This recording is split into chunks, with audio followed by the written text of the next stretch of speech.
Hammaga salom do'stlar, siz Qiziq TV kanalini tomosha qilyapsiz. Militsiya Smitning mashinasini olib qochishmoqchi bo'lishdi. Biroq u o'g'rilarning osonlikcha ketishiga qo'ymadi. U mashinasi kapoti ustiga o'zini otdi. U mashina oynasini ura boshladi.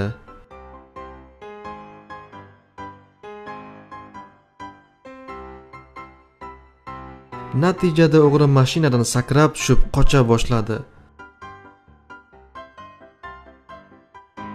Smit xonim o'z holicha ko'chaga qarab ketayotgan mashinasini to'xtatish uchun yugurdi.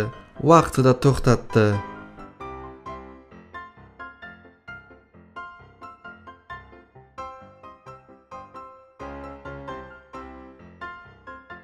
Agar ushbu rolik sizga yoqqan bo'lsa, like ni bosing va kanalimizga albatta obuna bo'ling.